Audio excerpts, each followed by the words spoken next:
Hola amigos, muy buenas noches, bienvenidos a otra nueva edición de Abogado Responde. Ya saben que los viernes por la noche tenemos aquí una cita con, bueno, todo lo que pueda proteger al consumidor. Ya saben que está siempre en nuestro punto de mira el consumidor, bueno, el punto de mira para protegerlo, que lo intenten fastidiar, ya tienen demasiada gente, demasiadas empresas, demasiadas instituciones que van a por él. Entonces, bueno, nosotros ponemos un poquito nuestro granito de arena para ver un poquito cómo se defiende el consumidor, cómo conoce mejor los entresijos de la administración. Y bueno, sin duda, un colectivo que hace muchísimo por los consumidores, mucho, y bueno, pues nunca será reconocido suficientemente su labor, es el colectivo de los abogados. Y no lo digo porque yo sea uno de ellos, que bueno, pues quizá conozco un poquito el mundillo, sino porque objetivamente así es. El mundo de la abogacía se ha visto sacudir durante años, pero bueno, últimamente, pues desde 2023 y ahora 2024, pues ya con gran visibilidad se ha despertado, digamos, el letargo a la abogacía y se trata de defender en este colectivo pues un poquito reivindicaciones justas. Ya hemos tratado pues 3 veces este tema, pero bueno, las veces que haga falta hasta que solucione. Para ello tenemos 2 invitados, vamos a empezar por el primero. Se trata de una ya vieja conocida también del programa, Ana Rosa. ¿Qué tal? Muy buenas noches. Ana. Hola Juan, buenas noches. Muchas gracias nuevamente por tenernos aquí. Que va, es un placer. Bueno, Ana Rosa, creo que he dicho la verdad, ¿no? Hay muchos colectivos sin duda que hacen por los consumidores, pero desde luego el abogado es que nació la abogacía para defender al débil, ¿no? Sí, sobre todo todos los abogados, todos los procuradores, pero muy especialmente el abogado del turno de oficio, porque es el abogado que se encarga de la defensa de las personas más desfavorecidas económicamente, que no pueden acceder a un abogado particular, y siempre va a haber un abogado con vocación de servicio público, aunque muy mal pagado, muy mal tratado, pero siempre va a haber un abogado para defender a cualquier consumidor, claro que sí. Claro, porque insistimos mucho en lo del débil, porque dirán, bueno, pero los fuertes también tienen sus abogados. Sí, pero bueno, ya saben que el enfoque de este programa es precisamente hablar de los que defienden a los débiles. Y sin duda, efectivamente, como Ana Rosa ha explicado muy bien, ahí está el turno de oficio, un turno que, aclaremos, en primer lugar, lo sufraga en nuestro caso la Xunta de Galicia, ahora vamos a ver cómo, sí. Es decir, si lo sufraga bien o mal. Y en segundo lugar, los que prestan la abogacía del turno de oficio es algo completamente voluntario. Tiempos hubo en los que era obligatorio, pero ahora es voluntario, con lo cual... No, Juan, yo aquí quiero especificar, el turno de oficio es obligatorio por ley. Lo que pasa es que lo que se está permitiendo, lo que están permitiendo ahora los colegios de abogados es que si hay abogados suficientes que cubran el servicio, se puede excluir a quien voluntariamente no quiera, pero es obligatorio hasta tal punto que si hoy o mañana todos los abogados del turno de oficio nos damos de baja, al día siguiente, por ley, obligatoriamente estaríamos que asumir todos el servicio dentro del turno de oficio. Claro, es un aspecto importante, efectivamente, y hace bien Ana matizarlo, porque desde ese punto de vista, que aunque pues algunos se autoexcluyan, digamos, sí, porque se lo permite el ámbito territorial y las necesidades del colegio, sí es verdad que el servicio como tal es obligatorio. Bueno, pues de ese servicio público, que hay que enfatizar mucho, vamos a hablar. Comentabas en la última vez que estuviste por aquí que se estaba haciendo una lucha por dignificar el turno de oficio. ¿Cuáles son los resultados desde el año pasado ya hasta hoy? Pues mira, Juan, desde el 21 de noviembre estamos haciendo una huelga general en toda España. Hacemos hoy 4 meses de huelga. El seguimiento está siendo prácticamente absoluto, un 80 o 90% en Galicia, seguimiento en toda España, pero en Galicia vamos muy a la cabeza y los avances son muchos. Desde el punto de ahora que ya el primer avance es que hemos luchado y conseguimos el derecho a la huelga. Lamentablemente algunos jueces nos están poniendo impedimentos, pero en su inmensa mayoría entienden, aún poniendo impedimentos, nos manifiestan que entienden y comprenden nuestra situación. Entonces, el avance para mí ya es fundamental desde el punto y hora que tenemos derecho a la huelga, tenemos derecho de sindicación, vamos ganando algún derecho dentro de lo que siempre digo yo, los abogados que todos los días estamos luchando por los derechos, carecemos menos de por los más nuestros. Básicos, sí, y carecemos de los más básicos que nadie se podría ni imaginar. Vale, bien, entonces bueno, el primer paso, que es el derecho a la huelga, se está produciendo, la sensibilización del colectivo es obvia, de ahí el amplio seguimiento. Pero en el otro lado, en esta parte, luego hablaremos del tema mutua, pero en este lado del turno de oficio, una pieza muy importante sin duda es la Xunta de Galicia. ¿Qué frutos habéis un poquito conseguido porque me consta que os habéis reunido, ¿no?, con la propia Dirección Xeral, ¿no?, de Xustiza? Sí, la semana pasada. La semana pasada, por fin, el director xeral de Xustiza ha llamado al sindicato Venia, que es el sindicato convocante de la huelga, el primer y único sindicato de abogados y procuradores legalmente constituido en la historia de la abogacía y la procura. Y lo ha llamado para decir que tiene que considerar los interlocutores válidos, tiene que sentarlos en la mesa de negociación, y la promesa ya te digo, de la semana pasada es que en breve se van a iniciar la mesa de negociación. Claro, es que lo que el director xeral reconoció es que está haciendo daño la huelga, que el seguimiento es muy importante. Fíjate que compañeros en zonas pequeñas como los abogados de Estrada y Lalín se han dado todos de baja en el turno de oficio, no hay abogado. Los procuradores de Ortigueira exactamente igual, se han dado por completo de baja. A tal le consta que es una amenaza real para el sistema de la administración de justicia, a pesar de que lo urgente se está cumpliendo, asistencia al detenido. Siempre estamos respetando los servicios mínimos, los que en su día se establecieron para los LAG, y no solo eso, no estamos dejando ninguna situación urgente en desprotección. Me refiero, temas de menores, temas de custodias, temas de alimentos, no estamos consintiendo que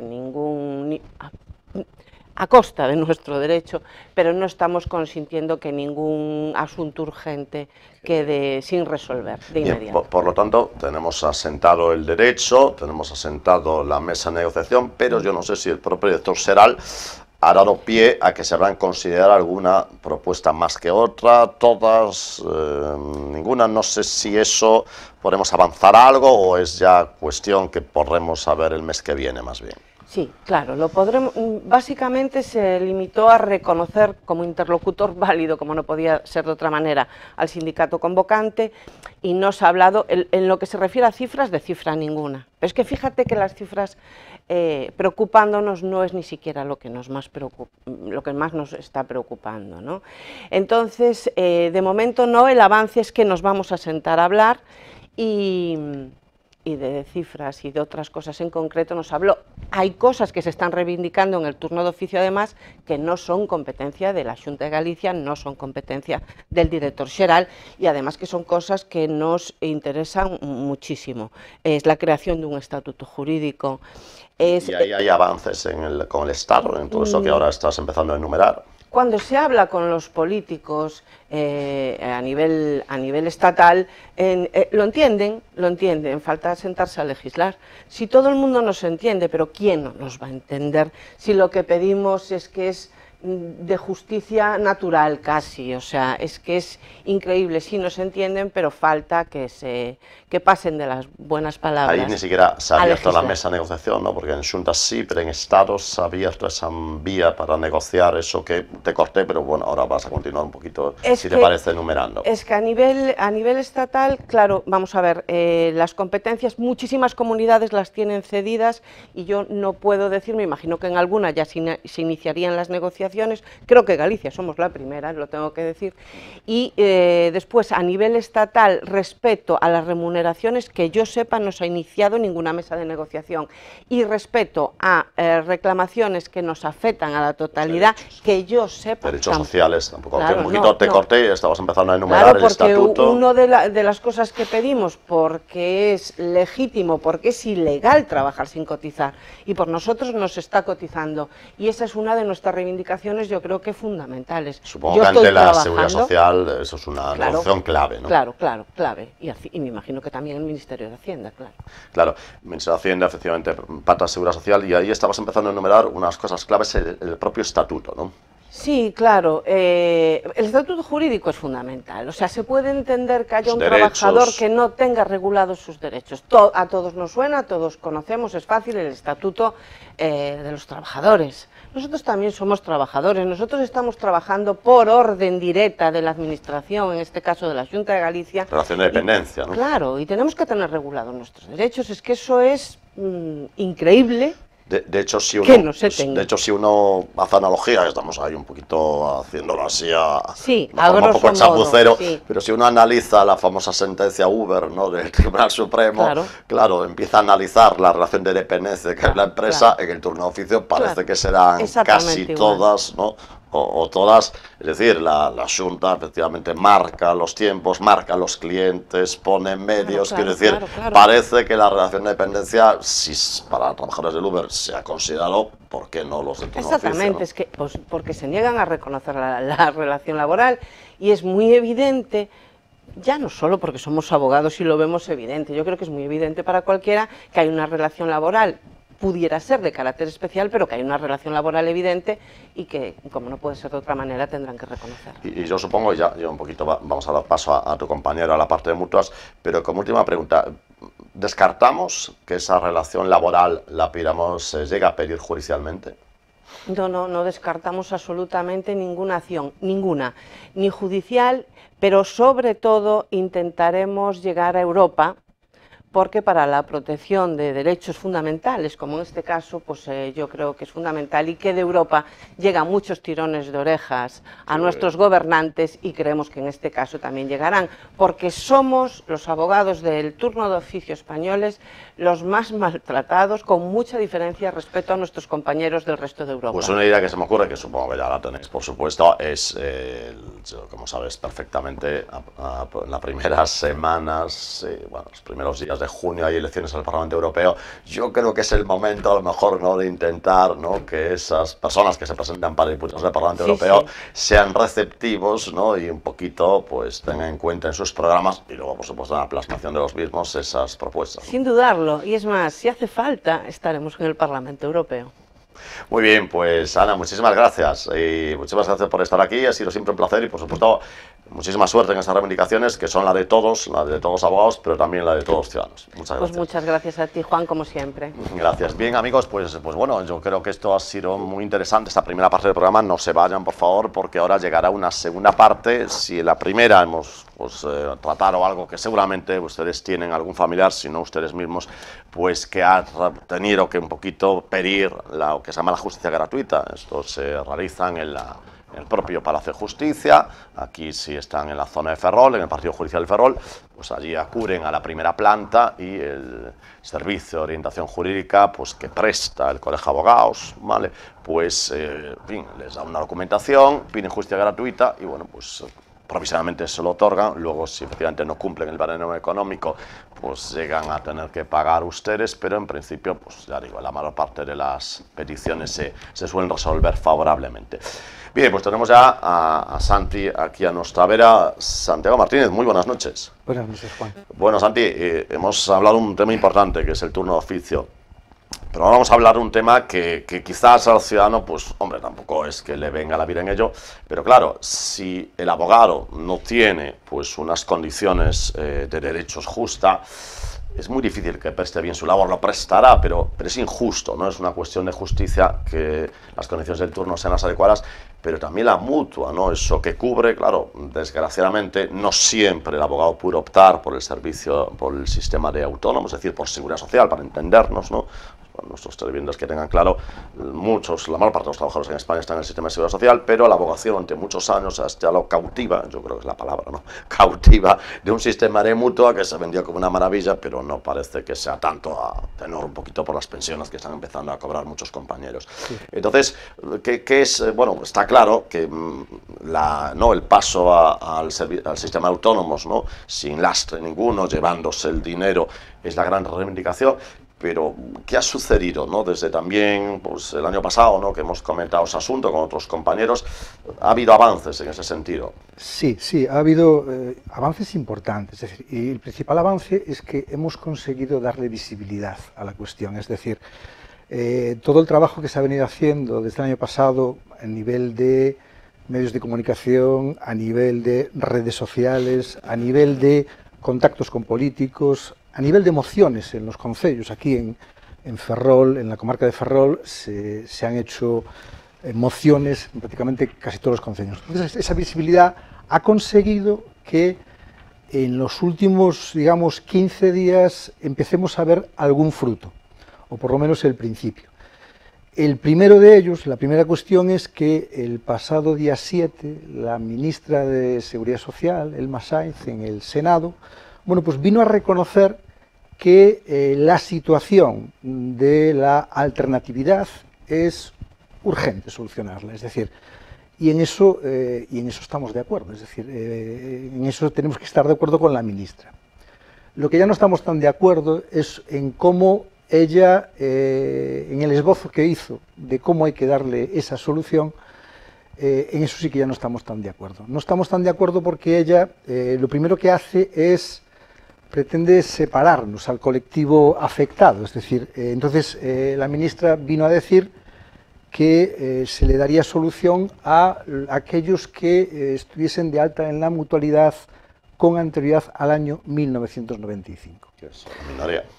Claro, son la minoría y que además tampoco es justo fijar en ese año esa diferencia, porque es cierto que en ese año fue a partir del cual se pudo optar a ser también asegurado del RETA, pero resulta que no es del todo cierto, porque hasta el año 99 eso no se pudo materializar de verdad, y hasta el año 2005, si tú optabas por esa, o sea, lo del RETA, pues perdías el dinero que tenías, como dijiste tú antes, cautivo en la Seguridad Social, perdías los años de cotización, e incluso después del 2005, los que han optado por irse al RETA, o sea, el dinero no lo recuperan hasta que se jubilan. Y no solamente eso, ese dinero que queda retenido, cautivo en la mutualidad, cada día es menos, porque la mutualidad te va descontando cada mes una cantidad pequeña que ellos le llaman gastos de gestión, con lo cual pues prácticamente no era interesante. Entonces, no es que no haya rentabilidad, claro, es que ahí no se valía.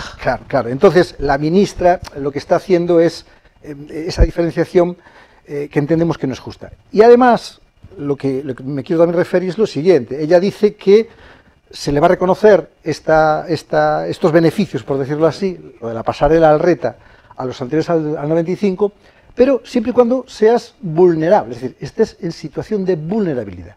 Claro, es decir, lo que nos está diciendo la ministra es que si tú, por ejemplo, después de 30, 35 años de trabajo, has conseguido tener una vivienda en propiedad o has conseguido tener algo de ahorro en el banco, lo que te está diciendo la ministra es que no tienes derecho a una pensión digna. Es decir, te tienes que conformar, un poco rara todo. Te tienes que conformar con los 400, los 500 euros que te está dando la mutua. Entonces, lógicamente, con eso no podemos estar de acuerdo.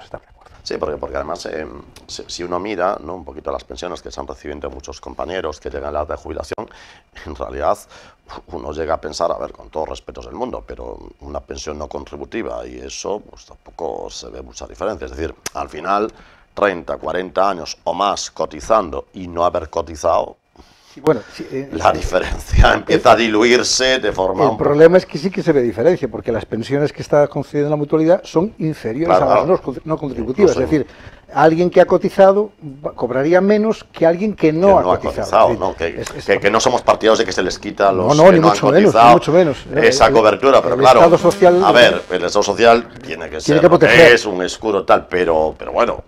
A ver, lo que no puede es darse la inversa, es decir, que uno pierda cualquier incentivo de cotización porque no cotizar incluso es mejor, ya no es que sea parecido. Claro, es que además lo que se está es vulnerando el artículo 50 de la Constitución, que regula la protección social. Entonces, claro, si empezamos a hacer ese tipo de distinciones, y si empezamos a hacer, o sea, que al final las distinciones en lo que se convierten es en discriminaciones, es decir, ese es un poco el problema, ¿no?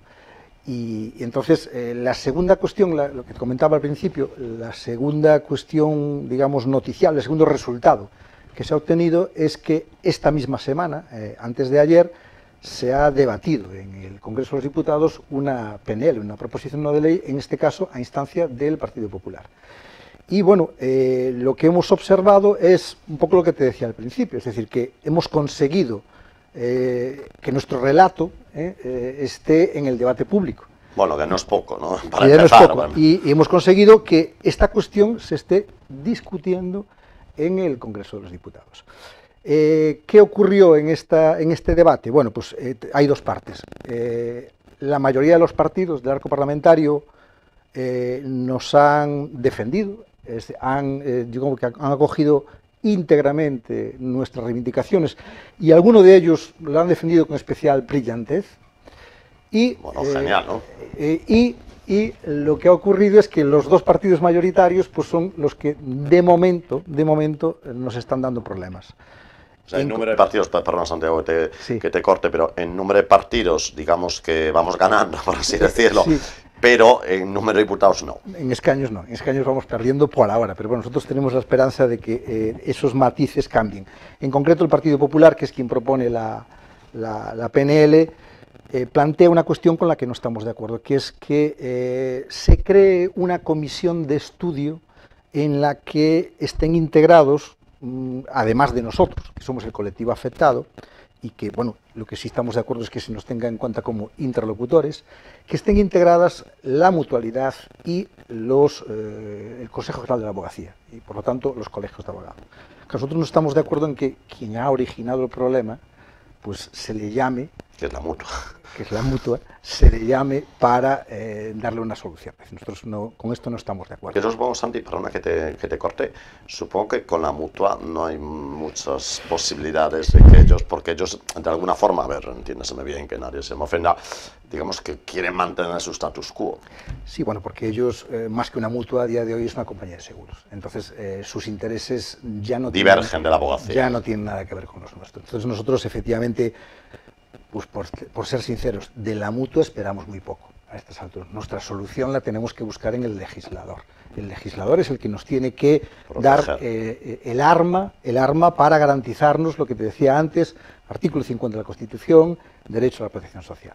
Entonces, nosotros de las mutuas, y te lo voy a decir también, del Consejo General de la Abogacía, en estos momentos esperamos muy poco, porque la vinculación que existe entre ambos, pues si nosotros nos ponemos a analizar todo lo que ha venido ocurriendo, y en concreto, por ejemplo, te podía comentar una cosa que ocurrió en el año 2005. En el año 2005, en el Congreso de la Abogacía de Tenerife, se presentó un informe, el informe Mercer, que vino a decir que el sistema de protección, el sistema de alternatividad de la mutua, era inviable.